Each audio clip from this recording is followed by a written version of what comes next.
السلام علیکم ورحمۃ اللہ وبرکاتہ۔ وعلیکم السلام ورحمۃ اللہ وبرکاتہ۔ بھائی چلے کہاں؟ آپ کو یاد نہیں بھائی کل بھائی ہمیں دعوت دی تھی ویسے ناز کی؟ جی چلتے ہیں۔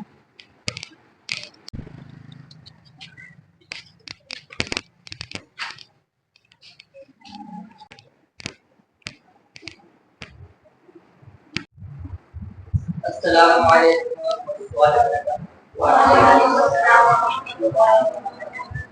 اب میں دعوت سخن دیتا ہوں بھائی احمد کو کہ وہ آئیں اور اپنے مخصوص انداز میں حضور صلی اللہ علیہ وسلم کی مدح سرائی فرمائیں۔ یہ شعر ان کی نظر کرتا ہوں۔ نازاہوں کے سعادت کے گوہ رول رہا ہوں، میزان عقیدت پہ انہیں تول رہا ہوں، چھوٹا ہوں مگر بول بڑے بول رہا ہوں، تعریف محمد میں لوگو لب کھول رہا ہوں۔ السلام علیکم ورحمۃ اللہ وبرکاتہ۔ وعلیکم السلام ورحمۃ اللہ وبرکاتہ۔ نحمده ونصلي على رسوله الكريم اما بعد، اللهم صل على محمد النبي الأمي وعلى آله وسلم تسلیما۔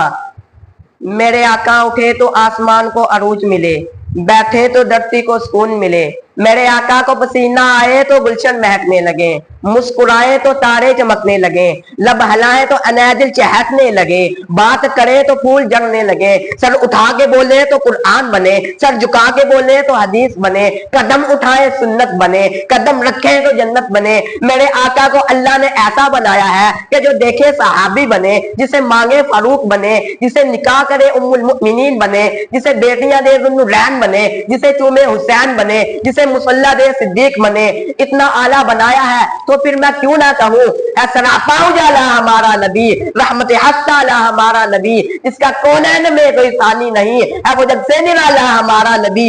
آب کوثر پیئیں گے تو صرف اس لیے ہم کو دے گا پیالہ ہمارا نبی، جس کی نسبت سے ہو جائیں گے پار ہم، ہے وہ سچا حوالہ ہمارا نبی۔ آمینہ کا دلارا ہمارا نبی، سب کی آنکھوں کا تارا ہمارا نبی، یتیموں ضعیفوں کا پڑے عدالت، بے کسوں کا سہارا ہمارا نبی، رب کا محبوب ہے پیارا نبی، سب سے پیارا ہمارا نبی۔ آ گیا آ گیا آ گیا حلیمہ کی آغوش میں، آمینہ کا دلارا ہمارا نبی، بولی بٹکی ہوئی ساری مخلوق کو جسے آکے سوارا ہمارا نبی۔ پتھروں پتھروں پتھروں جس سے کلمہ ہے پڑھنا تمہیں جب کہے گا اشارہ ہمارا نبی۔ بھائی حضور صلی اللہ علیہ وآلہ وسلم کی تعریف سن کر دل باغ باغ ہو گیا، لیکن اس کے ساتھ میں ایک اور ہوت میں ہوں۔ بھائی وہ کیا؟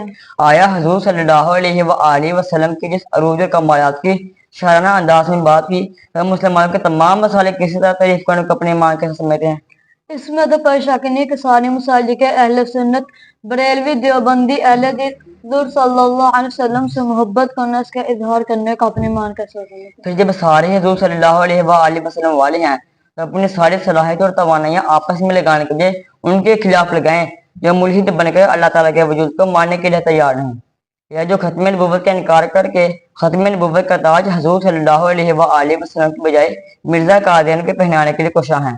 اور ایسے بھی لوگ موجود ہیں جو قرآن کو مان کر حضور صلی اللہ علیہ وآلہ وسلم کی ساری احادیث کا انکار کر دیتے ہیں، مانتے ہیں کہ آپس میں اختلاف ہے لیکن ہم نہ سمجھیں کیونکہ سارے تو خدا تعالیٰ کے منکر ہیں، نہ حضور صلی اللہ علیہ وآلہ وسلم کی ختم نبوت کے منکر ہیں، نہ احادیث کے منکر ہیں، نہ مغربی ایجنڈے کو پروموٹ کرنے والے ہیں۔